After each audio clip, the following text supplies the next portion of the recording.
Bonsoir à tous nos égaux. Une fois de plus ce jour, la foire virtuelle des professionnels continue et nous le rappelons, c'est un événement du club Excellence sur le thème pour une relance économique au-delà de nos frontières. Alors aujourd'hui, nous sommes avec deux charmantes dames, des dames très dynamiques qui font un métier assez particulier qu'elles auront l'occasion de vous présenter.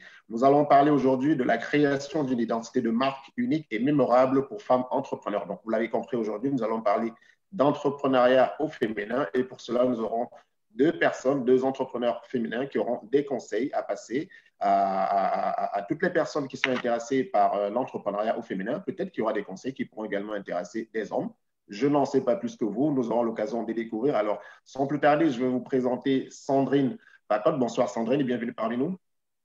Bonsoir Georges, merci de me donner la possibilité d'être présente parmi vous ce soir. D'accord. Donc, Sandrine, Sandrina, je précise, c'est Sandrina et pas Sandrina. Alors, Sandrina est coach et fondatrice de Femmes Générationnelles. C'est bien ça? Oui, exactement. Oui, je suis la fondatrice de Femmes Générationnelles et dans mes diverses casquettes, je suis aussi coach en développement personnel. D'accord, parfait. Vous aurez l'occasion dans quelques instants de nous parler de ce que c'est que Femmes Générationnelles. Mais avant ça, je vais également accueillir Muriel Atipo. Bonsoir Muriel et bienvenue parmi nous. Bonsoir. Bonsoir Georges, merci. Merci pour cette opportunité. Enchantée. Donc Muriel Atipo, oui, inspiratrice de confiance. Donc je suis créatrice du Wow Factor et j'aide donc les femmes entrepreneurs à se rendre remarquables pour qu'elles attirent leurs clients comme de l'aimant. D'accord. Alors, avant de revenir à Sandrina, je peux pas laisser passer. Alors, c'est quoi le Wow Factor? Alors, est-ce que vous voulez nous en dire un peu plus? Je suis sûr que nos spectateurs brûlent l'envie de savoir ce que c'est que le Wow Factor. Je crois que c'est ce qui vous rend unique, qui fait votre succès, ce qui fait notre succès aussi en tant que femme entrepreneur. Donc, le wow factor, c'est la première bonne impression. Hein. Soit ça passe, soit ça casse. On n'a qu'une seule opportunité de faire première bonne impression. Donc, je crois vraiment que pour vraiment se démarquer dans ce qu'on fait, c'est de faire cette première bonne impression où les gens se disent waouh, j'ai envie d'en savoir plus sur ce qu'elle fait, sur ce qu'elle a proposé.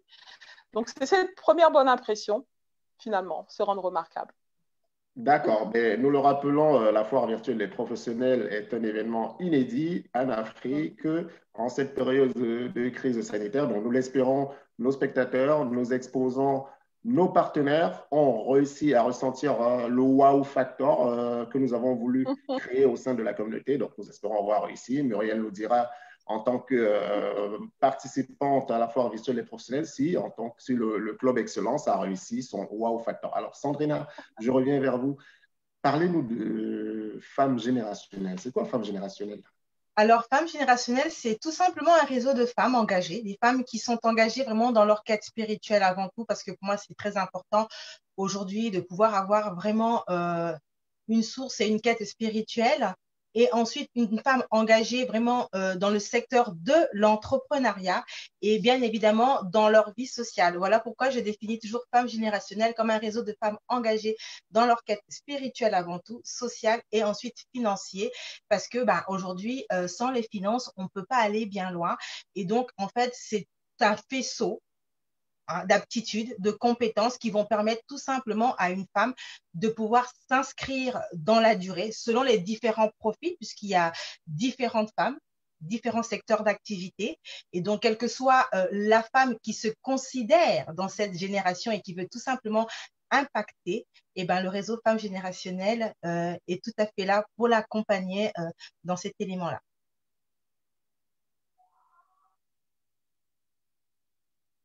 Excusez-moi, mon micro était désactivé. Donc, je le rappelle, nous sommes ensemble pour une heure environ.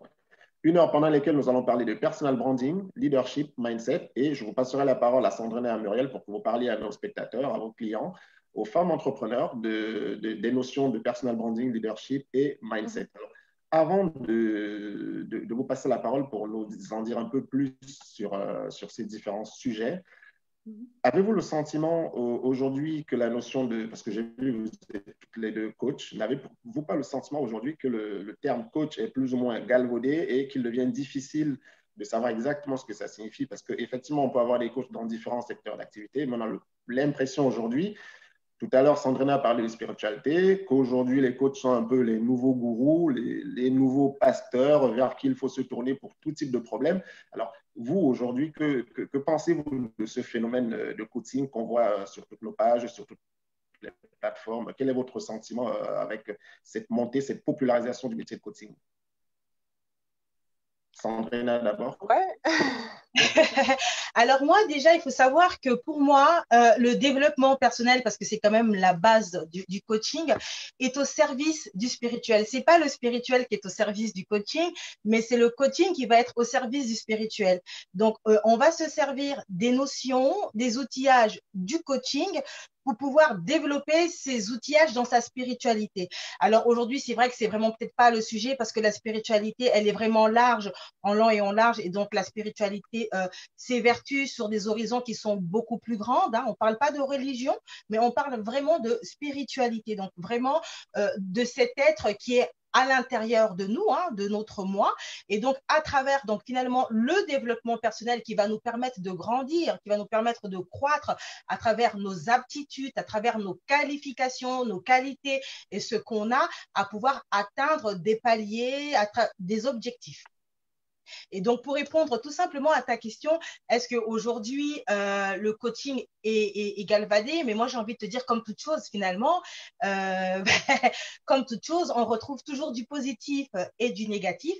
Et moi, je conseille toujours aux personnes qui sont dans le besoin, c'est vraiment de prendre le temps de voir avec qui on collabore, de savoir avec qui on veut travailler, en sachant qu'il y a vraiment des coachs qui sont vraiment là, qui arrivent à se distinguer et qui arrivent vraiment à vous accompagner. Et bien évidemment, il y en a aussi certains qui ne sont pas crédibles. Donc, voilà. Et surtout, il faut savoir que le coaching, la notion de coacher quelqu'un, c'est donné à tout le monde finalement, même à toi, à Muriel ou à n'importe qui, à partir de l'instant où on donne un conseil à quelqu'un, où on accompagne quelqu'un, que ce soit sur un instant T ou que ce soit sur de la longue durée, ça peut être une forme de coaching. Mais être coach et accompagner des personnes beaucoup plus en profondeur, ça nécessite quand même une certaine vocation, des aptitudes et même voir pourquoi pas une formation. D'accord, ben excellent pour ces explications. Alors, Muriel, coaching, phénomène de mode, métier sérieux, vraie vocation. Alors, quel est l'avis de Muriel sur la question? Mais moi, je vais parler de ce que j'ai vécu finalement. Pourquoi je suis devenue coach, comment ça s'est passé pour moi. Ben, en fait, c'est le jour où du coup, j'ai trouvé ma mission de vie, ce pourquoi j'étais là. Comme Mark Twain l'a dit, il y a 2 jours plus importants dans la vie de quelqu'un, le jour où il naît, le jour où il trouve pourquoi. Donc, le jour où j'ai trouvé pourquoi, mon pourquoi, c'est vraiment de pouvoir transmettre ce que j'avais pu, moi, vivre, en fait, à travers du processus du développement personnel, où je me suis posé un certain nombre de questions sur qui je suis, quelles sont mes valeurs, qu'est-ce qui est important pour moi, quel choix je dois faire en termes de carrière, parce que j'étais à un moment de ma vie où je me suis dit, il faut vraiment que je me lance dans l'entrepreneuriat. C'est une vision que j'avais depuis très jeune déjà d'entreprendre. Et le jour où je me suis dit, voilà, moi, ce que j'ai envie, c'est d'aider les autres justement à découvrir ce pourquoi ils sont là et à déployer leur plein potentiel pour que leur vie ait plus de sens. Et c'est là que j'ai commencé à incarner ma posture de coach sans m'appeler coach finalement. Donc, j'ai commencé à incarner qui je suis profondément, ce que j'ai d'unique en termes de talent, de capacité à inspirer, à équiper et à impacter. Et au travers de cette mission, donc au fur et à mesure, je suis rentrée dans ma posture de coach. Et c'est finalement ce que j'entends du coup par ce qui est important finalement quand on est dans un métier, que ce soit coach ou autre, c'est ce que les gens disent de nous. Donc les gens ont commencé à me dire, tu m'inspires, tu m'équipes, est-ce que tu te rends compte que tu es dans une posture de coach? Et là, au fur et à mesure, donc j'ai commencé tout simplement de manière autodidacte à coacher. J'ai été moi-même coachée, accompagnée, donc j'ai très vite compris les bénéfices, le fait d'avoir un coach. Je l'ai entendu d'ailleurs de Bill Gates qui a dit que everybody needs a coach. Et ce jour-là, je me suis dit, oui, moi aussi, si Bill Gates dit que chacun a besoin d'un coach, donc moi, j'en fais partie. Et du coup, ça m'a beaucoup aidé à cheminer, à me trouver. Le fait d'avoir été accompagnée moi-même, mon premier coach m'a vraiment aidé à commencer à rentrer dans ma posture. J'ai accompagné des femmes, donc entrepreneurs déjà en Angleterre. Donc le coaching était déjà en essor il y a 10 ans plus. Après, donc j'ai compris que c'était important non seulement d'avoir le feeling, d'avoir les potentialités, mais aussi de pouvoir mettre un cadre dans le coaching. Et je pense qu'il manque, en fait, c'est souvent quand il manque quelque chose, c'est le cadre. C'est-à-dire que tout le monde peut s'appeler coach, Mais le coaching, moi, je le vis comme un appel, je le vis comme une mission. Et aussi, j'ai appris à mettre un cadre dans le coaching. Donc, le coach n'est pas un conseiller, le coach n'est pas un consultant, ce n'est pas un thérapeute. Et le fait que j'ai pu me former aussi, ça m'a permis de mettre plus de cadre et d'avoir plus de techniques aussi propres au coaching pour bien encadrer et accompagner la personne vraiment dans son développement, dans sa transformation. Donc, pour moi, ce qui est important, c'est on peut être formé, on peut ne pas l'être, mais ce qui est important, c'est déjà la vocation. Pourquoi on est coach? Pourquoi? Et qu'est-ce qui fait qu'on soit différent des autres aussi? Ça, c'est aussi important. Et quelle valeur on veut apporter à la personne qu'on va accompagner? Pour moi, ça, c'est tout aussi important. Ok, ben écoute, on l'a très bien compris. Rien que parler de coaching pourrait être un sujet qui pourrait nous prendre 1 heure, mais merci pour ces explications. Le sujet aujourd'hui, c'est la création d'une identité de marque unique et mémorable pour les femmes entrepreneurs. Donc aujourd'hui, vous allez vous adresser à des femmes entrepreneurs et vous allez leur parler de 3 sujets principaux. Personal branding, leadership, mindset. Alors avant de parler du personal branding, je propose peut-être que nous commencions par le mindset et le leadership. Alors, nos spectateurs sont à votre écoute. Nous avons eu beaucoup d'exposants féminins, nous avons eu beaucoup d'entrepreneurs féminins sur cette plateforme. Donc, nous allons commencer par parler de mindset leadership. Alors, que faut-il comme mindset pour entreprendre? C'est quoi le leadership? Donc, je vais passer la parole à Sandrina pour nous donner déjà son avis sur ces 2 sujets. Alors, avant de rentrer dans le vif du sujet, on va quand même essayer d'aller sur la définition du mindset parce que c'est quand même très important. Parce que c'est vrai que c'est un mot qu'on utilise souvent pour la plupart et peut-être que les gens se posent réellement la question de savoir ce que c'est qu'un mindset. Généralement, c'est un mot qu'on utilise beaucoup dans le milieu du sport parce que généralement, ce sont les sportifs qui utilisent ou qui développent cette capacité parce que c'est une question de capacité. Mais en fait, en gros, le mindset, c'est vraiment cette mentalité, c'est vraiment cette transformation, cette configuration de l'esprit qui va nous permettre à chacun de nous, donc à nous entrepreneurs là, à l'occurrence, de pouvoir nous positionner dans notre entreprise, dans notre secteur d'activité. Aujourd'hui, quand on voit, par exemple, un sportif, on va lui demander de développer vraiment ses aptitudes. On va voir aussi qu'on le retrouve aussi, par exemple, dans l'armée. On va demander à des militaires de pouvoir avoir vraiment cette mentalité qui est assez forte et assez carrée. Et on voit bien à travers leur comportement, à travers leurs aptitudes et leurs attitudes, comment on va tout de suite, on va reconnaître que tiens, ça c'est un militaire, tiens, c'est un sportif, il est endurant. Et bien justement, ça là, on va le transporter, on va le transcrire dans notre mentalité à nous, afin de nous permettre de pouvoir nous émouvoir dans les objectifs qui seront liés à notre vie entrepreneuriale. Parce que nous savons tous que l'entrepreneuriat, c'est un combat, finalement, c'est un sprint avec des hauts et avec des bas. Et donc, dès le départ, quand on veut se lancer donc, dans l'entrepreneuriat, l'une des premières choses qu'il va falloir développer, c'est justement cette mentalité-là. C'est très important parce qu'à partir du moment où on sera dans cette transformation de mentalité, on va tout de suite définir nos aptitudes, l'habilité qu'on peut avoir dans notre positionnement, mais surtout aussi de voir les faiblesses. Parce que c'est important aussi de connaître les faiblesses en tant qu'individu, parce qu'on va devenir patron, on va devenir en gros le représentant de sa société, de son entreprise. Et donc, pour pouvoir être justement ce représentant, de pouvoir le porter, d'être l'ambassadeur, de pouvoir porter finalement ce bagage en nous, ben, il va falloir qu'on puisse avoir en nous cette mentalité, cette capacité, ces aptitudes qui vont nous permettre tout simplement de pouvoir atteindre les différents objectifs et la manière dont on conçoit notre entreprise. Donc, en gros, et vraiment très simplement, le mindset, c'est tout simplement une mentalité, une transformation, une configuration, un changement, un renouvellement. C'est ça le mindset, c'est-à-dire c'est de savoir se positionner, c'est de pouvoir se permettre de se voir différemment. C'est de pouvoir se dire que est-ce qu'un jour, je vais atteindre mon chiffre d'affaires. Okay. Si je sais que j'ai un chiffre d'affaires de temps, il va falloir se visualiser justement avec l'objectif final. Mais on ne l'a pas encore. C'est-à-dire qu'on n'a pas encore, je ne sais pas, moi, imaginons, on a un chiffre d'affaires de 10 000 euros. On va se dire, c'est pas probable, c'est pas possible, j'ai pas les aptitudes, j'ai pas les capacités, je vais pas y arriver. Mais justement, quand on va développer notre mindset en nous, ça va nous permettre tout simplement de pouvoir avoir une vision, d'avoir une clairvoyance dans ce qu'on va faire. Ça va nous permettre justement de nous outiller nécessairement pour pouvoir atteindre les différents moyens qui vont nous permettre d'atteindre nos objectifs. Donc, on va développer l'ambition, on va développer en nous cette personnalité, on va aller à la recherche de notre univers, de savoir ce qui existe sur le marché de notre secteur d'activité, parce qu'on a une activité, quel que soit ton secteur d'activité, que ce soit dans le BTP, que ce soit dans le développement personnel, que ce soit dans la banque, parce que l'entrepreneuriat, finalement, c'est une pluralité de secteurs. Mais il va falloir définir cela, c'est-à-dire avoir une vision, avoir de l'innovation, mais surtout aussi de pouvoir oser, en sachant qu'il y aura des obstacles, il y aura des épreuves, il y aura des collaborations qui vont se faire avec les uns et avec les autres. Et donc, pour pouvoir tenir ferme, il va justement falloir développer ces aptitudes-là, il va falloir développer cette mentalité-là, parce qu'il y aura des jours où on va se réveiller, où on est vraiment fatigué. Et je pense que tout entrepreneur pourra vous le dire, qu'il y a des jours où on se réveille, où on n'a vraiment pas du tout envie d'aller de l'avant.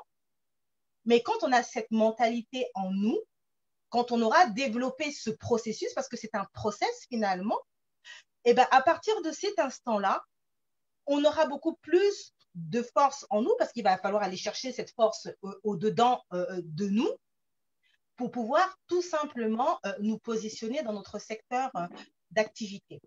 Ensuite, il faut savoir aussi que pour bien définir aussi cette notion de mindset, et là, j'incite toutes les personnes qui me suivent de pouvoir suivre, il y a vraiment une grande psychologue qui en parle, qui s'appelle Carol Dweck, qui définit le mindset sur 2 angles. Elle en parle en tant que mindset fixe, qui est un mindset qui est figé, c'est-à-dire que c'est une personne qui va rester sur ses aptitudes innées. C'est-à-dire que je suis très bonne en mathématiques. Je suis très bonne dans tel secteur d'activité. Cette personne-là va rester figée sur ça. Et cette personne-là va beaucoup plus travailler, beaucoup plus à pouvoir satisfaire ce que les indicateurs de la société lui ont fourni finalement depuis qu'elle a été à l'école. Donc, elle sera toujours dans une compétence en se disant, je dois avoir 15 de moyenne, en se disant que si j'ai un 15 de moyenne, j'ai cette reconnaissance-là, ça veut dire que je suis quelqu'un de performant. Donc, elle va s'évaluer selon ce mindset-là. Donc, elle va rester figée. Et généralement, les personnes qui sont dans cette mentalité-là, lorsqu'ils sont dans l'échec, ils auront du mal à rebondir. Ils auront du mal à pouvoir accepter que peut-être à travers l'échec, il est peut-être temps pour nous de voir les choses différemment. Ce sont des personnes qui n'iront pas très loin quand ils vont se positionner dans leur activité. Alors, si je peux me permettre, justement, là, il y a une notion très intéressante et justement, quand on va arriver au leadership, peut-être on va y revenir. Peut-être pour permettre à Muriel peut-être d'avoir son avis sur la question, je vais lui orienter la question. Alors, on l'a bien compris, le mindset, c'est un état d'esprit, c'est une culture, il faut affiner son mental.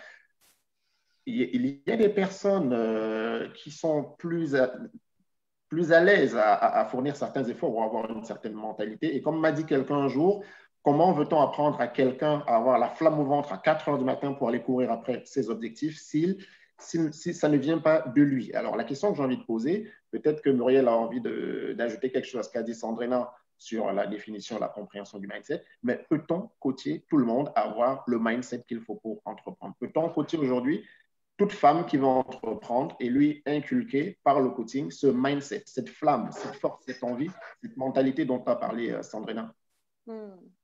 Oui, tout à fait, je rejoins ce que Sandrina dit. Le mindset, c'est carrément un état d'esprit.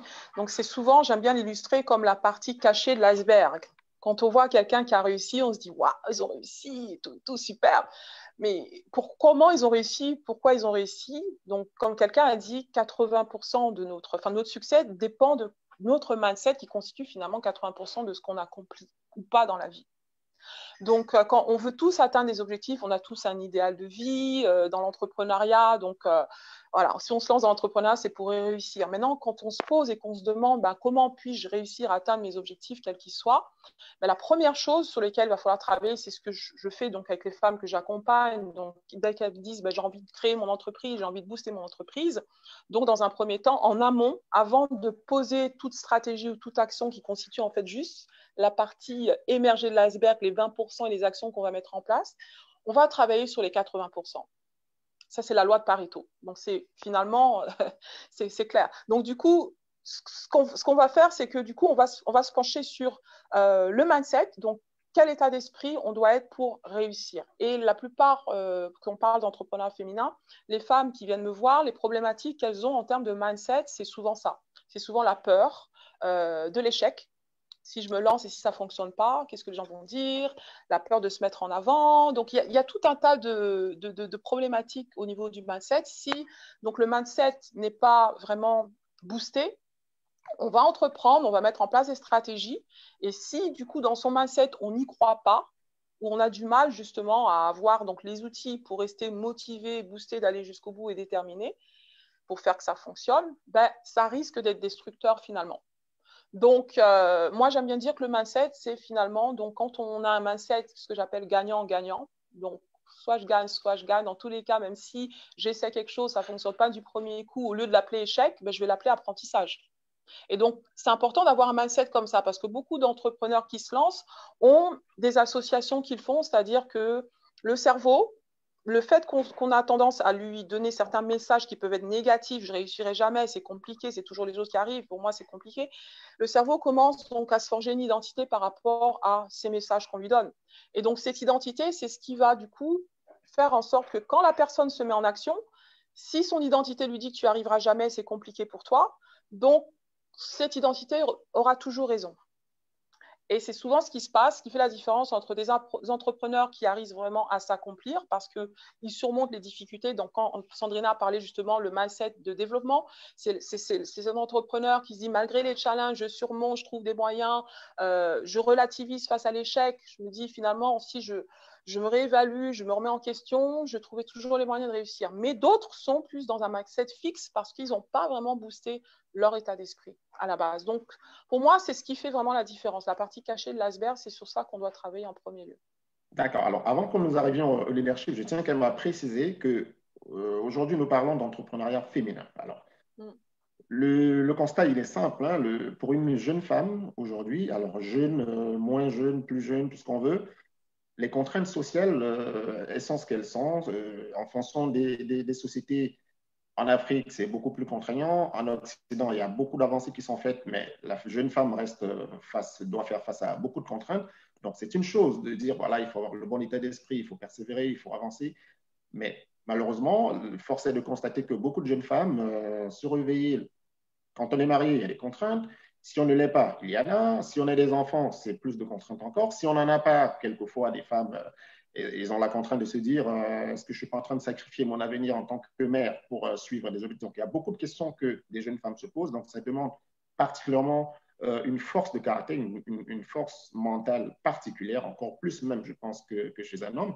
Donc, il vous arrive-t-il de dire à une jeune femme, au regard du premier constat que vous faites de son environnement de vie, de son environnement social, de ses contraintes, de lui dire je ne te conseille pas de te lancer, je ne pense pas que tu y arriveras parce qu'il faut le dire, c'est bien beau de féliciter les challenges, de saluer les réussites, de saluer la persévérance, mais sur 100 femmes, combien ont justement le mindset pour braver toutes ces épreuves et parvenir à faire prospérer des entreprises? Parce qu'il faut le dire, c'est compliqué. Vous arrive-t-il de dire à une jeune femme, non, ce ne sera pas possible de te coacher et de te donner ce mindset-là?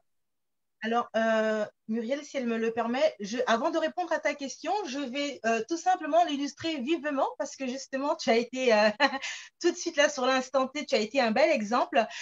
Tu vois, la manière dont tu as postulé ta question et la manière dont tu as formulé ta question, là, à l'instant T, tu as été sur un mindset fixe. C'est-à-dire que ta question, elle a été basée sur ce que tu connais déjà, sur ce qui est déjà de inné. C'est-à-dire que tu n'as pas pu voir les différentes autres opportunités, les autres parallèles qui auraient pu exister ou qui existent, parce que forcément, ils existent, mais il faut aller les trouver. Et donc, du coup, elle n'est pas bonne, elle n'est pas mauvaise, ta question, bien au contraire. Mais c'est qu'aujourd'hui, une multitude de personnes, y compris moi encore, en fonction des secteurs, on est encore justement dans ce moule. Et donc, nous, par exemple, en tout cas pour ma part, à ce moment-là, je vais venir te faire comprendre que tu vois la manière dont toi, tu viens de me poser cette question, je t'aurais peut-être posé la question différemment et formulée autrement. Ça, c'était juste une petite parenthèse. Maintenant, et c'est pas mauvais, c'est quelque chose qu'on va travailler et c'est ça qui va nous permettre justement de partir dans cette mentalité de développement. C'est ce qui va nous faire grandir, c'est ce qui va nous permettre justement de nous positionner différemment face aux épreuves, face aux situations, face aux circonstances, face aux mouvements. C'est existant, c'est vrai, les faits sont là, ok, mais comment on peut faire pour passer de l'autre côté? Et donc, à ce moment-là, on va rentrer dans une vision, dans une prise de décision. On va trouver quels sont les moyens nécessaires et adaptables. J'aime bien dire le mot adaptable en fonction de chacune de nous, au cas par cas, selon nos croyances. Nous allons aller les définir. Quelles sont nos croyances? Quel est le secteur social dans lequel on se trouve? Et donc, pour répondre à ta question, moi, je pense que toute femme a la possibilité d'entreprendre si elle veut le faire. Donc, je ne pourrais jamais dire à une femme de ne pas le faire. En tout cas, moi, pour ma part, non. Mais par contre, je dirais à la femme ce qui est vrai, ce qui est réel, ce qu'il faut faire et ce qu'il ne faut pas faire. La différence va se jouer à ce niveau-là. C'est-à-dire que je vais lui présenter les différentes facettes qui se présentent à elle. Et à ce moment-là, je lui dirai, tu veux atteindre cette sphère-là, voici ce qu'il va falloir faire, voici ce qu'il va falloir développer, voici ce qu'il va falloir travailler, et ainsi de suite. Donc, à court, ça c'est ma phrase, à moyen et à long terme. Donc, si Muriel veut rajouter quelque chose, peut-être, je sais pas. Déjà, merci pour la reformulation, Sandrina. À nos spectateurs, je crois que vous avez constaté comme moi, je viens de gagner quelques heures de coaching gratuit grâce à la foire virtuelle des professionnels. Donc, peut-être que Muriel viendra compléter mon coaching. Oui, Muriel, je te passe la parole. Oui, donc du coup, oui, la femme qui veut entreprendre, par expérience, ce qui se passe, c'est que déjà, dans l'entrepreneuriat, il y a un problème de parité déjà entre hommes-femmes. Donc, peu de femmes entreprennent. Donc, en France, à peu près 30% de femmes. Mondialement, ça joue. En Afrique, je sais que de plus en plus de femmes entreprennent. Donc, il y a un réel essor de la femme entrepreneur. Donc, il y a une réelle volonté de la femme, en fait, de pouvoir s'accomplir et s'épanouir au travers de l'entrepreneuriat. Donc, ça, c'est à encourager déjà. Donc, je dirais que rien n'est impossible. Donc, une femme peut entreprendre, quel que soit son background, quelle que soit sa situation familiale ou autre. Il y a beaucoup de femmes rôle modèles qui sont femmes, mères et toutes les casquettes possibles. Justement, la femme, plus elle a des casquettes, mieux elle s'en sort. Donc, c'est son propre. Elle a cet instinct maternel qu'elle arrive à jouer. Donc, du coup, donc, je pense que la femme doit être rassurée. Donc, il y a beaucoup de femmes qui se disent, oui, j'aimerais entreprendre, mais est-ce que je vais pouvoir gérer? Mais justement, ça doit être un motivateur parce que la plupart des femmes qui veulent entreprendre, parce qu'elles veulent un meilleur équilibre entre leur vie pro et leur vie perso. Elles veulent plus de sens aussi dans leur profession, donc faire quelque chose qui a du sens. Et souvent, elles entreprennent parce qu'elles se sont découvert une passion, où elles se sont dit, du coup, il est temps que je puisse vraiment rentrer dans mon couloir. Donc, l'entrepreneuriat donne beaucoup de sens à la femme. Maintenant, comment elle va entreprendre? C'est important en tant que coach. Du coup, quand je rencontre des femmes qui veulent se lancer, booster leur activité, je leur pose un certain nombre de questions sur leur environnement familial. Et parce que finalement, il faut bien qu'on se rende compte, le principal frein qui peut être limitant pour la femme, à part elle-même, parce que finalement, il n'y a qu'elle qui peut se limiter finalement, mais ça peut être aussi si elle manque d'encouragement de son environnement. Et souvent, c'est le conjoint. Donc, une femme qui est dans un environnement où son conjoint ou son mari n'est pas en faveur à ce qu'elle entreprenne, ça peut être très, très contraignant, très bloquant. Et c'est ce qui peut faire que du coup, soit ça passe ou soit ça casse finalement. Donc, beaucoup de femmes se retrouvent dans ces situations-là. Elles sont ambitieuses, elles ont envie vraiment d'y arriver. Ça a du sens pour elles, elles voient bien gérer l'entreprise. Mais du coup, si elle n'a pas vraiment le support de son conjoint, eh ben, c'est ce qui peut être vraiment complètement freinant. Donc, tant au niveau de leur mindset qu'au niveau pratique. Donc, si le conjoint dit non et qu'elle elle fait le forcing, là, ça peut vraiment causer pas mal de problèmes dans le foyer. Sachant que l'entrepreneuriat, ça vient avec quand même pas mal de challenges et de stress. Donc voilà. Donc du coup, est-ce que la femme est prête à vivre ces challenges tout en gardant l'harmonie dans son foyer, dans son couple, dans son contexte familial? C'est ce genre de questions en fait qu'il va falloir poser à la femme du coup en l'accompagnant. Et je pense que d'elle-même, elle se rendra compte, oui, je suis prête à risquer ou non, mais si je m'aventure dans l'entrepreneuriat, qu'est-ce que je veux mettre en place justement comme dispositif pour pouvoir faire que ça se passe le plus sereinement possible pour elle et pour son foyer? Voilà. D'accord, merci pour ces explications. Il était important d'évoquer le sujet parce que voilà, il y a une espèce de hype en ce moment, femmes entrepreneurs, leadership au féminin. On voit tout type de sujets et on finit par avoir l'impression, en regardant les réseaux sociaux, on a l'impression que c'est quelque chose de fun, de facile, de sympathique.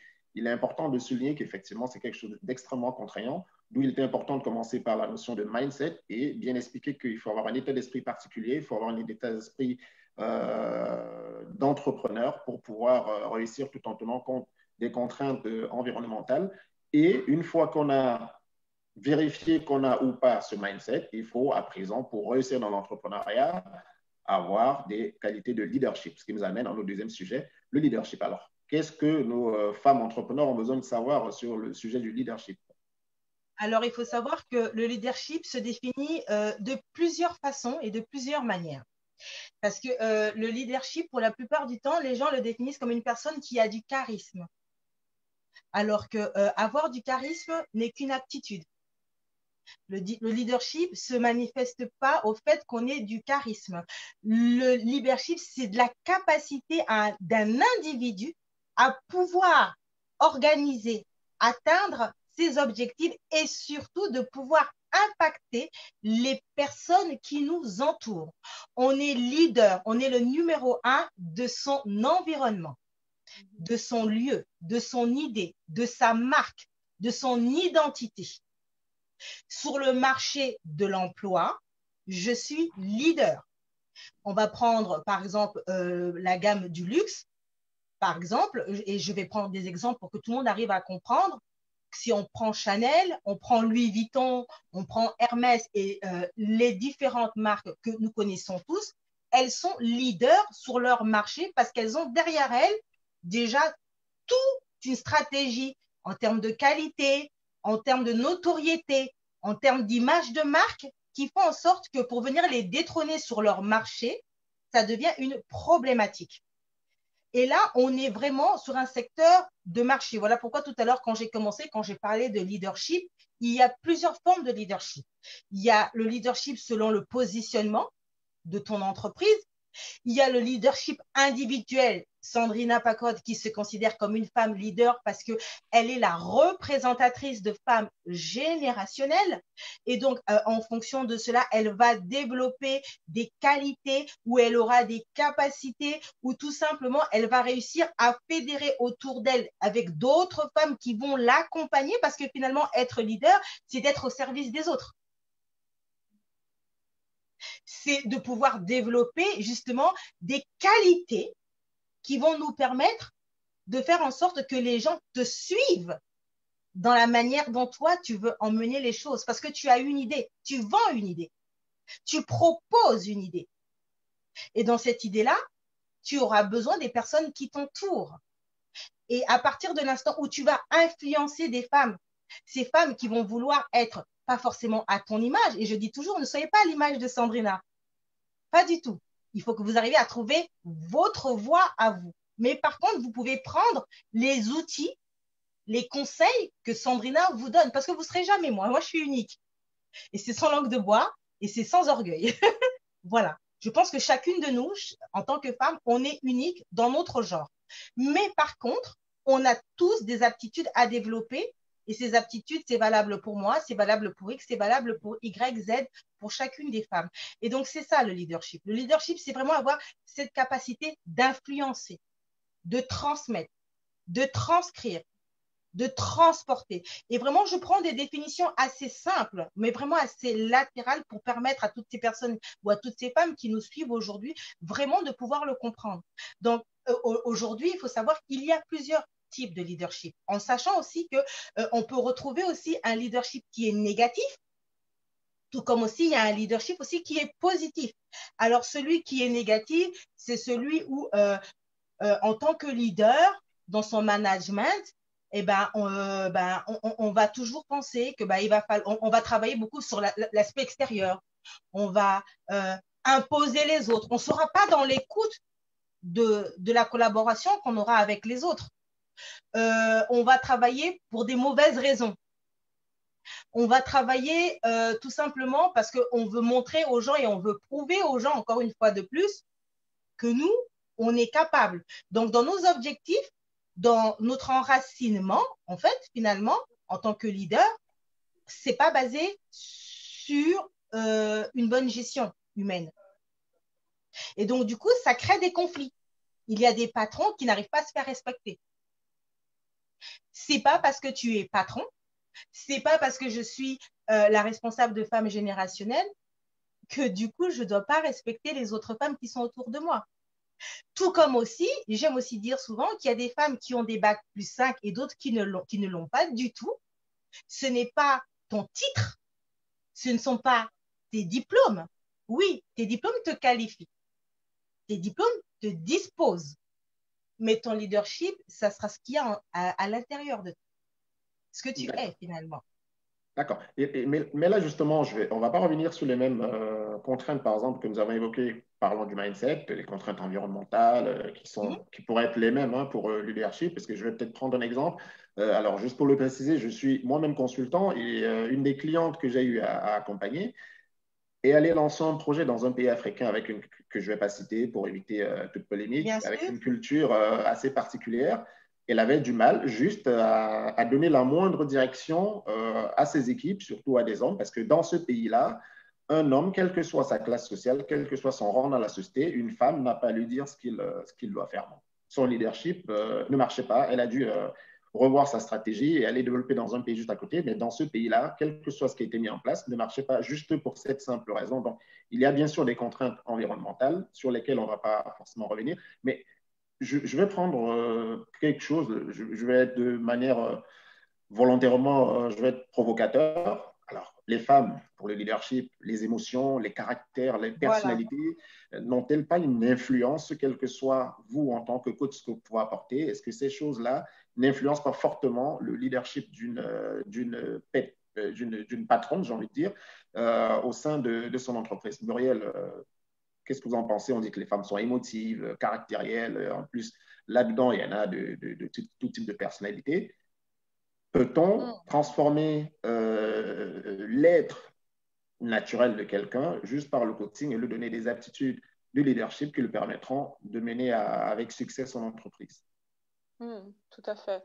Donc oui, tout à fait, c'est important parce qu'on peut se lancer dans une entreprise, commencer à s'appeler entrepreneur, incarner ce qu'est un entrepreneur, faire son métier avec passion, mais ce qui est encore plus important, c'est justement développer la compétence de leadership. Maintenant, ce qu'il faut comprendre, c'est qu'on a chacun en nous la potentialité, les capacités à devenir vraiment le leader qu'on doit être. Donc, il y a différents types de leadership. Ce qui va être important, c'est de se rendre compte qu'on est chacun unique. On a chacune une expression d'un leadership bien particulier qu'on doit chercher justement à révéler. Donc, ce qui va être important, c'est déjà de se poser la question, donc du coup, quelle est ma vision en tant que leader? Parce que le leader, c'est celui qui a une vision, il sait où il va, et qui peut fédérer justement donc, un groupe de personnes autour de sa vision. Et il a des buts, il a des objectifs. Donc, si on a la clarté sur sa vision, sa mission, ses objectifs, déjà, on est un leader qui commence à être dans sa posture. Maintenant, ce qui va être encore plus important, c'est de comprendre son style de leadership. De nos jours, ce qui est beaucoup plus impactant dans le leadership, c'est qu'on a des leaders qui sont capables d'inspirer. Parce qu'avant de pouvoir fédérer une communauté, il faut pouvoir leur donner envie, en fait. Donc, le leader qui est en mesure d'inspirer, c'est celui qui sera en mesure, du coup, de durer. Parce que c'est facile d'aujourd'hui d'être leader et demain, on ne l'est plus. Voilà. Donc, moi, je dirais que quand comme vous parliez donc des émotions et du caractère, etc., bien sûr, parce que le leader, il donne que ce qu'il a. Donc, c'est de l'intérieur à l'extérieur qu'on exprime son leadership. Donc, tout ce qui est l'intelligence émotionnelle, c'est important. Parce que bien sûr, on peut avoir les compétences, on peut avoir le savoir-faire, on peut avoir du charisme. Mais ce qui peut, comme quelqu'un l'a dit, du coup, c'est notre attitude qui va déterminer notre altitude dans la vie. Donc, l'attitude du leader est super importante, d'où l'importance de pouvoir travailler sur son intelligence émotionnelle. Donc, c'est quelque chose que je fais avec les femmes. En amont, on travaille sur tout ce qui est mindset, croyance, mais il y a aussi la gestion de nos émotions. Ça, c'est important. Et bien sûr aussi, donc, gérer, savoir quel type de personnalité on a, quels sont nos talents et comment mieux l'exprimer. Donc, ça va être important d'être un leader authentique, unique, inspirant et qui gère aussi bien ses émotions et son mindset. Et donc, pour moi, ça, c'est la base du leadership. Donc, le leadership s'incarne. Il se découvre, il se révèle et il s'incarne tout au long d'une vie. Et aussi, ce que je voulais aussi rajouter aussi à ça, et c'est très important, la stratégie. Un leader, à partir du moment où tu as la vision, et donc la vision, c'est d'emmener les gens à arriver au bout de cette vision, il va falloir développer une stratégie. Et dans la stratégie, c'est de pouvoir mettre un plan en exergue pour atteindre justement cette vision-là. Pour revenir tout simplement, entre guillemets, au cas, parce que tout à l'heure, tu nous as fait cas d'une situation de cette femme qui avait peut-être du mal justement à se faire comprendre parce que, en fait, il y avait un fléau, c'était la culture. Et donc, ce n'était pas elle le problème à ce moment-là. Il ne faudrait pas que cela, justement, et j'espère que ça n'a pas été un handicap pour elle où elle s'est remise en question, mais c'est quelque chose qui est déjà enraciné dans ce pays-là. Et ben, un leader, à partir du moment où il va et qu'il va voir, parce qu'un leader doit avoir la capacité de voir ce qui se passe autour pour arriver à pouvoir s'inscrire, à implanter, à fédérer. Qu'est-ce que ce leader va faire? À ce moment-là, être assez humble, d'avoir cette capacité, même si je sais que c'est moi qui suis la patronne, et ben, je sais que dans ce pays-là, c'est l'homme. Eh ben, je vais essayer de trouver dans mon groupe un homme qui, à ce moment-là, va porter le flambeau. Parce que je sais que cet homme-là, en allant devant, eh ben, le contact va se créer. L'idée peut venir de nous derrière, c'est ce qu'on dit. Moi, je peux travailler à ce moment-là, sur ce moment-là, sur cette stratégie-là. Moi, je travaille derrière. Mais l'homme va travailler devant. Donc, il va devenir ce fameux miroir. Il va devenir ce tremplin qu'il y a entre nous, c'est-à-dire moi, qui suis finalement, c'est-à-dire que c'est mon idée, c'est mon entreprise. Mais comme là, dans ce pays, ou dans cet environnement, là-bas, c'est les hommes, eh ben, forcément, on n'a pas besoin de me voir. Et c'est ça aussi, être leader. On n'a pas forcément besoin de voir le visage d'une femme, parce que l'objectif, c'est pas de savoir si c'est une femme ou un homme. Nous, on doit atteindre les objectifs. D'accord. D'accord, parfaitement. Alors, ce qui est noté, qu'il s'agisse de mindset, de leadership, il est essentiellement question, ou alors il est beaucoup question de la personne, de l'individu. Donc, il n'y a pas, j'imagine que vous n'avez pas des recettes miracles que vous proposez de façon globale. Vous faites du cas par cas, vous faites dans l'écoute, vous essayez de faire des propositions ciblées qui sont adaptées à chaque personne, à sa situation personnelle, à son environnement. Ce qui nous amène à la troisième notion qui est le personal branding. Parce que bon, j'imagine que beaucoup de gens sont curieux de savoir ce que c'est que le personal branding, mais quand j'entends personnel, je me dis qu'il est question de l'individu. Sandrina, tout à l'heure, a parlé de l'importance de savoir se démarquer, c'est-à-dire qu'on est coaché par Sandrina, mais on doit être capable de développer sa propre identité, de développer sa propre marque. Alors, la notion de personal branding a-t-il quelque chose à voir avec la notion de marque en tant qu'individu, d'avoir sa marque individu? Cela a quelque chose à voir avec la marque ou c'est juste… alors, vous allez nous en dire plus. Moi, je n'en sais pas plus, nos spectateurs non plus, j'imagine. Donc, je vais passer la parole à Muriel. Le personal branding, de quoi s'agit-il? Comme je l'ai dit au début, c'est ce qui nous rend unique, qui fait notre succès. Et ça, je cite William Arruda, qui est l'un des pionniers du personal branding aux États-Unis, par lequel j'ai été formée. Finalement, j'étais formée par Personal Branding France. Mais avant vraiment d'être formée dans la stratégie de Personal Branding, je l'ai vécu. Donc, en fait, ce qu'il faut comprendre, le Personal Branding, c'est ce qu'on est réellement. C'est la personne qu'on est de manière authentique. Quand personne regarde, qui est-on? Donc, c'est vraiment, j'aime bien le définir comme ça, c'est encore la partie cachée de l'iceberg, c'est-à-dire tout ce qui est en nous, qui nous rend unique, que ce soit notre personnalité, voilà pourquoi on l'appelle personnel, que ce soit nos talents, que ce soit nos passions, notre vision, notre mission. En fait, c'est tout ça l'essence du personal branding. Personal branding, en fait, c'est juste un processus qui permet de révéler ce qu'on a d'unique, ce qu'on appelle notre marque personnelle. Donc, on est toutes, en fait, une marque, qu'on le veuille ou non, qu'on soit entrepreneur ou pas. C'est-à-dire qu'on a toute une manière de faire, d'agir, d'être que les autres perçoivent d'une certaine manière. Donc, en fait, le personal branding, c'est la perception que les gens ont de nous. Qu'est-ce que les gens disent de nous? Et du coup, quand on n'est pas là, quelle impression on laisse derrière nous, en fait? Donc, c'est ça, en fait, le personal branding. C'est juste un processus. Et c'est important de le comprendre parce qu'on pourrait dire que le personal branding, c'est se vendre. On peut dire que le personal branding, c'est ce qu'on fait sur les réseaux sociaux, mais en fait, non. C'est vraiment aller en quête de qui on est, donc d'apprendre davantage, du coup, à révéler qui on est. Et pour cela, on a besoin comme matière de se connaître, voire de se connaître davantage en termes de c'est quoi ma vision, c'est quoi ma mission, c'est quoi mes talents, c'est quoi mon but, quels sont mes objectifs, où je vais, en fait, avec moi-même, en tant que femme et en tant qu'entrepreneur. Et dès qu'on a cette matière, on va aussi interroger les gens. Donc, on voit des grandes marques, ils ont bien compris finalement qu'une marque comme, par exemple, sans citer de nom, mais on connaît Apple, une marque qui arrive à fédérer donc sa communauté parce qu'ils ont compris que ce qui compte en fait, c'est la perception, ce que les gens disent de la marque, ce que les gens pensent de la marque, c'est les valeurs de la marque. Et donc, les gens en fait n'achètent pas ce qu'on fait, mais ils achètent pourquoi on le fait.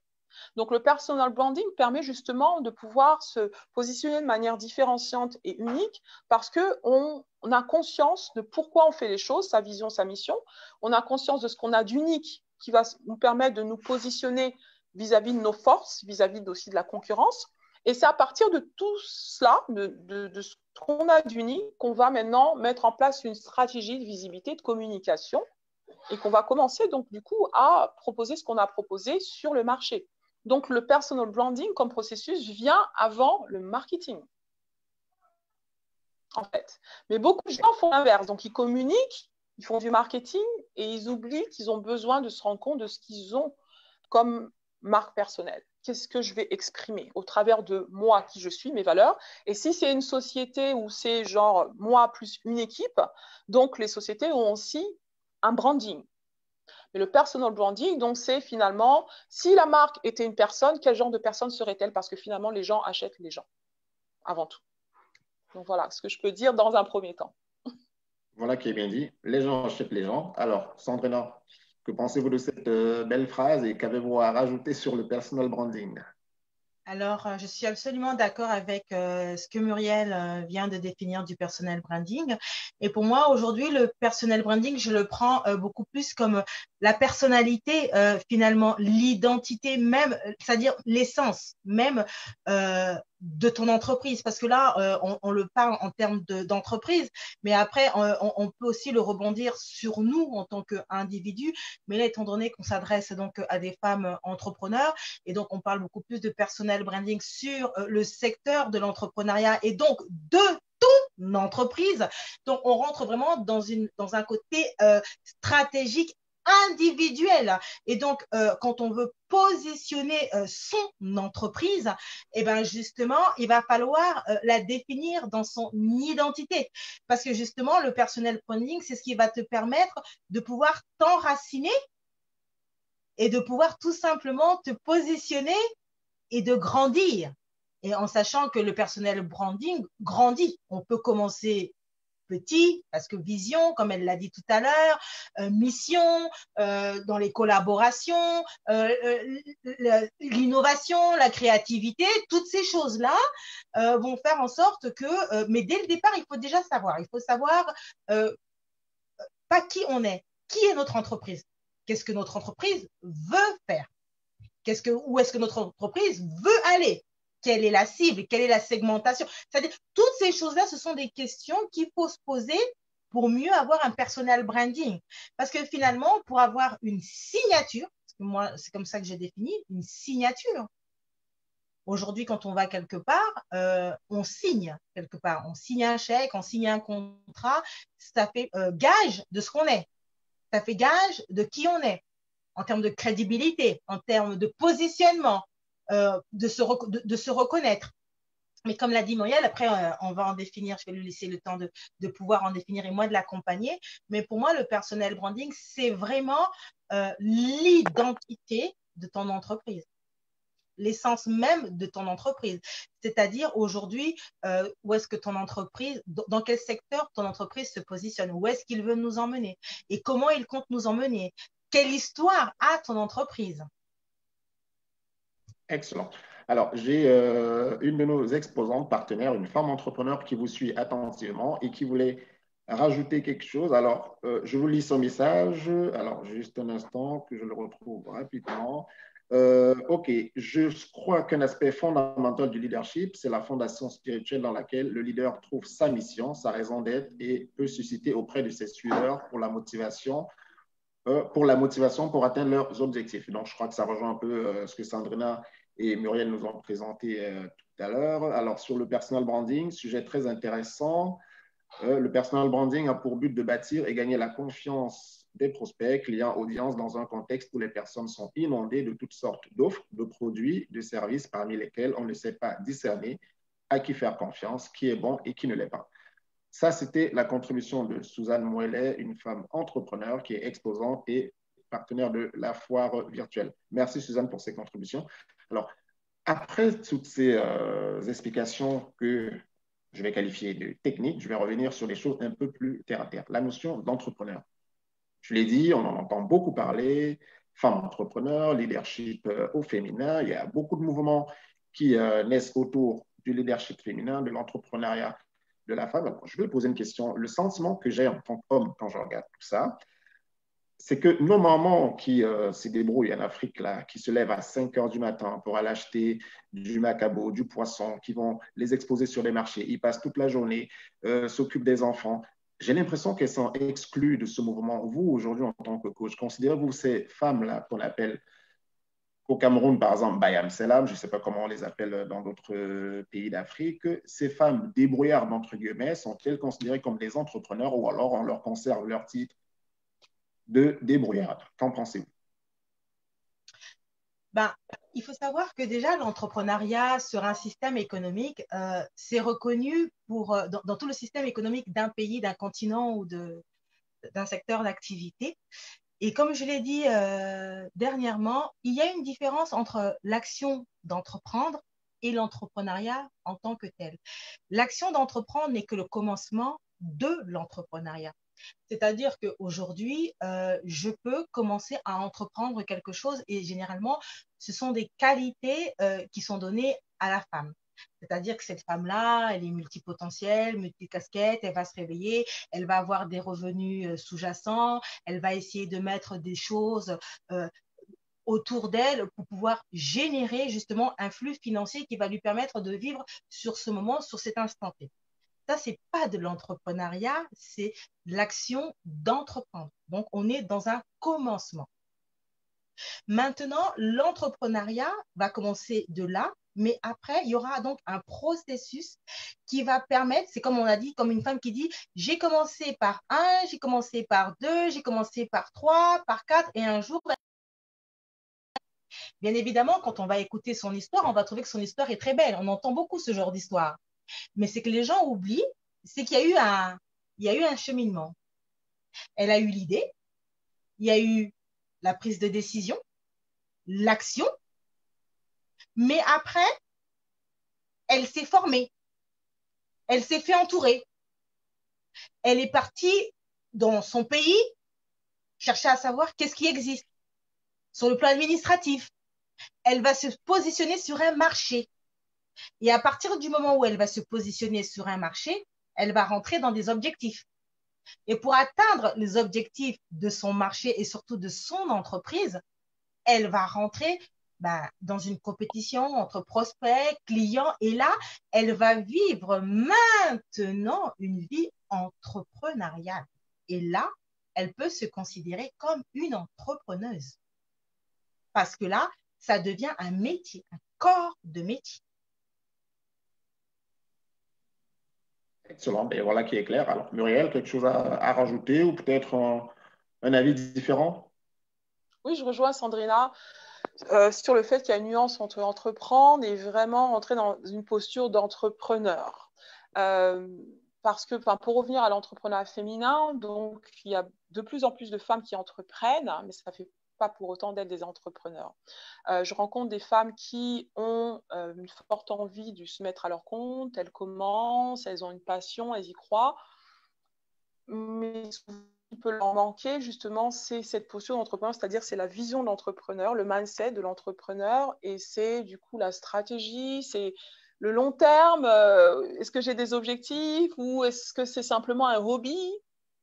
Quelque chose qui me passionne Donc pour moi, c'est vrai que l'entrepreneuriat part du fait que, comme Richard Branson l'a dit, j'ai vraiment aimé ce qu'il a dit, que finalement, l'entrepreneur ou celui qui est créateur d'entreprise, c'est parce qu'il apporte une solution à une ou plusieurs problématiques.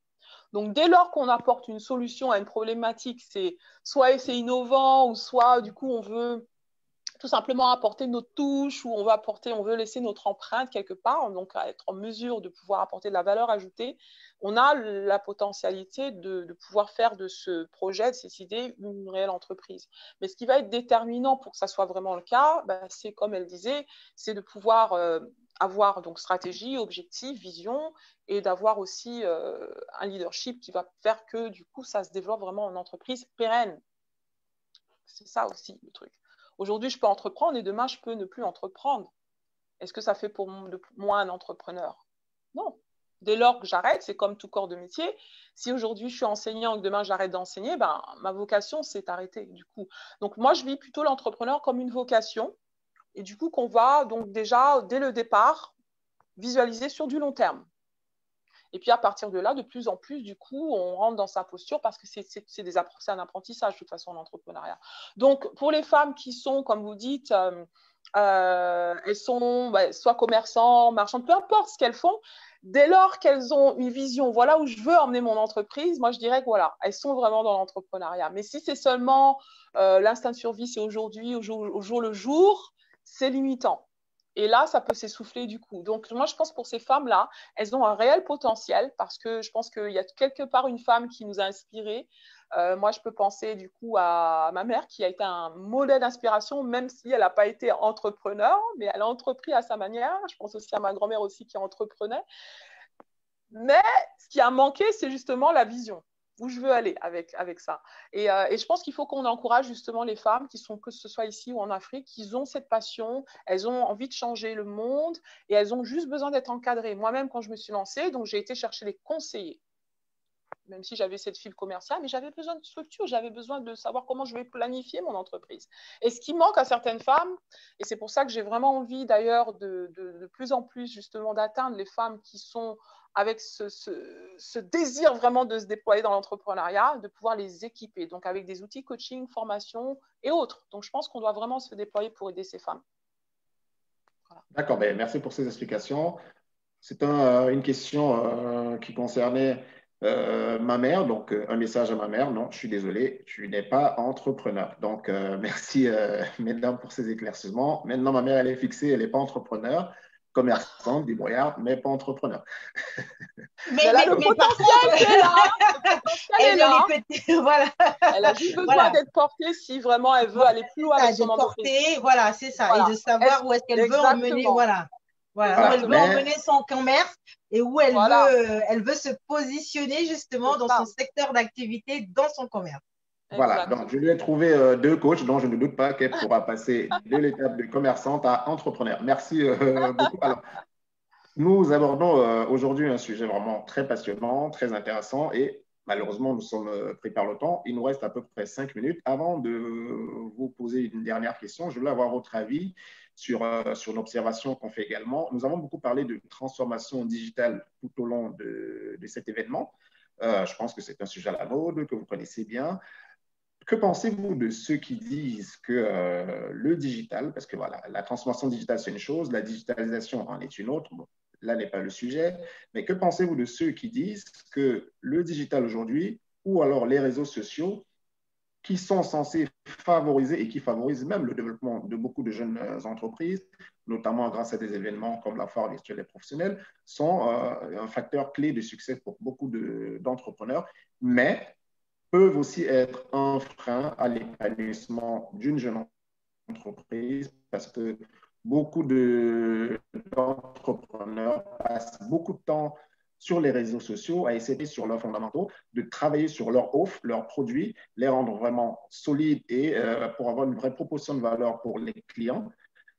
Plutôt que de le faire, plutôt que de consacrer du temps à cela, sont beaucoup dédiés à la communication sur les réseaux sociaux, à la présence sur les réseaux sociaux. On en voit beaucoup qui gagnent des prix d'innovation, qui sont présents sur les réseaux sociaux, mais lorsqu'on creuse derrière, il n'y a pas grand-chose, il n'y a pas de suivi. Que pensez-vous de ceux qui disent que les réseaux sociaux, le digital, peut être un frein au développement d'une jeune entreprise si elle s'y prend mal? Alors, oui. Oui, donc si elle s'y prend mal, ça peut être un frein, tout à fait. Ouais. Donc maintenant, c'est comment bien utiliser les réseaux sociaux qui, pour moi, sont une plus-value pour l'entrepreneur. Donc, c'est un outil vraiment qui peut vraiment aider à quelqu'un à se faire connaître davantage. D'ailleurs, comment j'ai démarré, tout de suite, j'ai établi ma stratégie. Donc, on revient en fait sur la stratégie. Donc, je me suis dit, voilà, je veux passer 60% de mon temps sur le terrain, 40% de mon temps sur les réseaux sociaux. Donc, être clair déjà sur le temps qu'on veut y passer, parce que sinon, ça peut être très chronophage. Et après, soit on se forme, soit on est accompagné, du coup. Mais dans tous les cas, il va falloir approcher les réseaux sociaux avec l'état d'esprit d'entrepreneur qui dit que moi, j'ai peu de temps à y consacrer. Donc, voilà le temps que j'ai à y consacrer. Voilà comment je vais investir mon temps dans les réseaux sociaux. Je dis bien investir plutôt que de perdre son temps, d'accord, pour faire que ça m'apporte de la plus-value.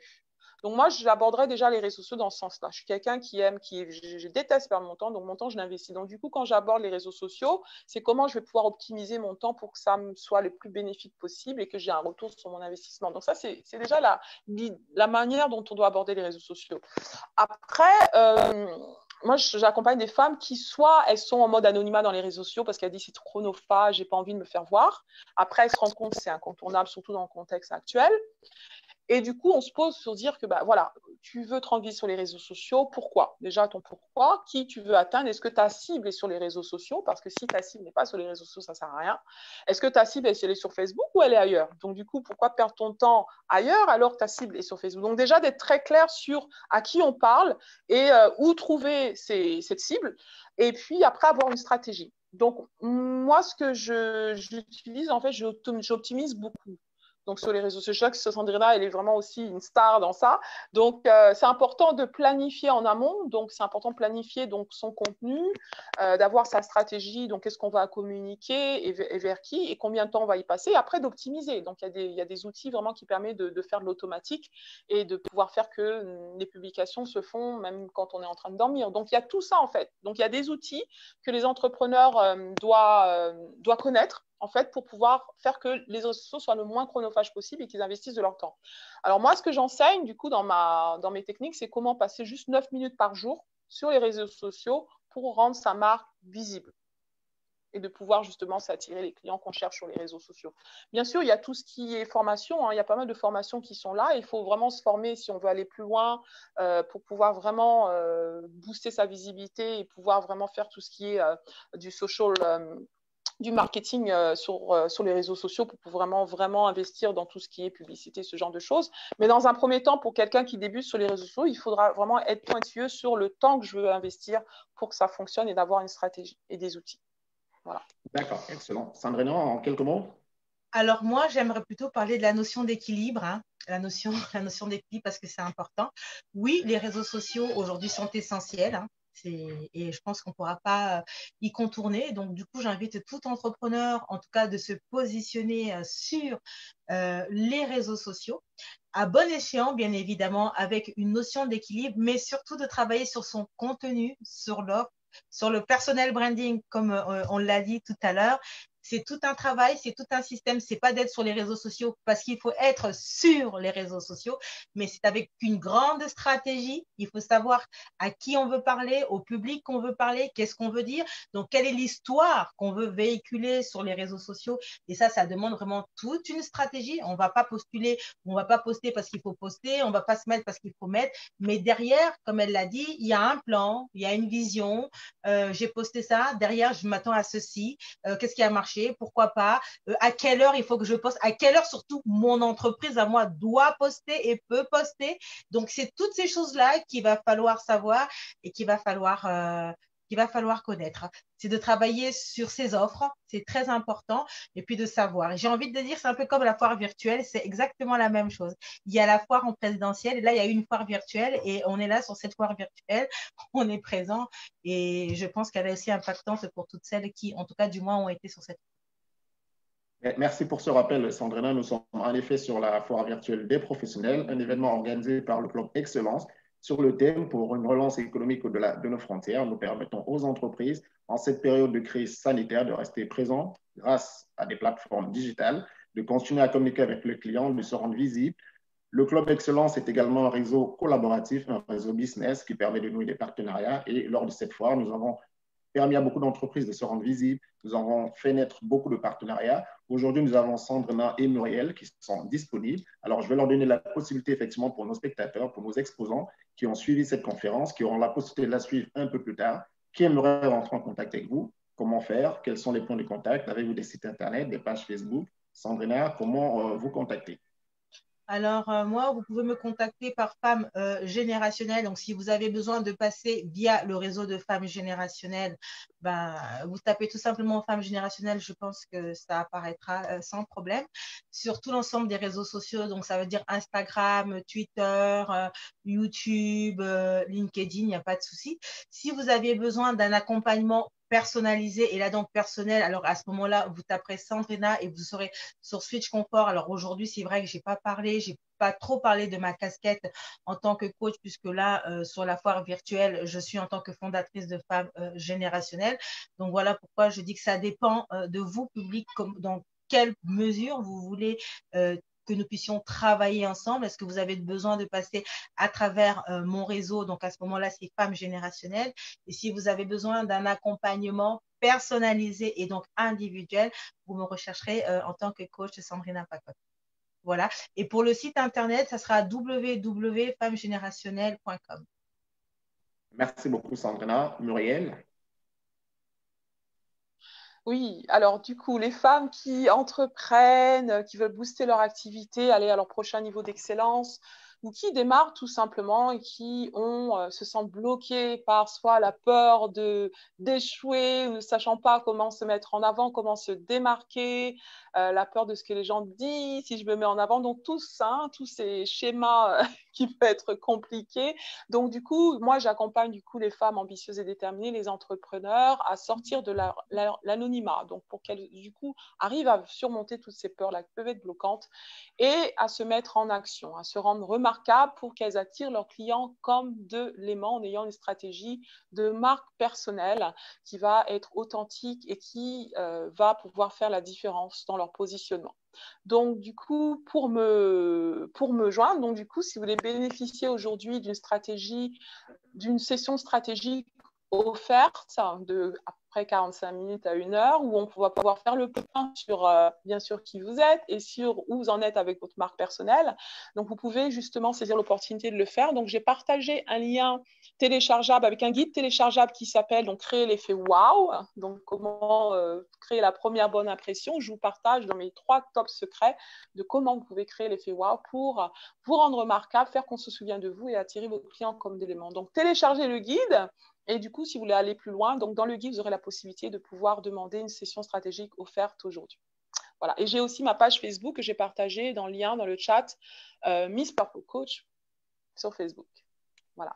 Merci beaucoup, Muriel. Merci, Sandrina. Nous vous remercions pour avoir pris le temps de venir parler à nos exposants, nos partenaires, nos spectateurs.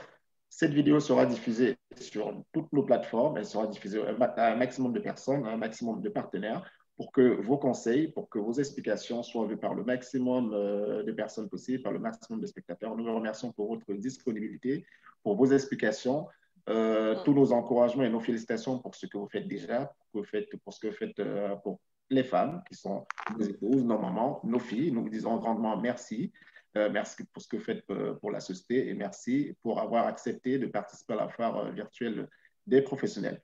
Nous aurions aimé passer toute la soirée avec vous. Malheureusement, nous sommes pris par le temps. Nous allons devoir dire au revoir à nos spectateurs. Nous le rappelons, le thème ce soir, c'était créer une identité de marque unique et mémorable pour les femmes entrepreneurs. Nous avons parlé de mindset, de leadership, de personal branding. C'est un plaisir pour nous de vous avoir. Merci une fois de plus. Bonne soirée et à très bientôt. Au revoir. Merci. Au revoir. Au revoir.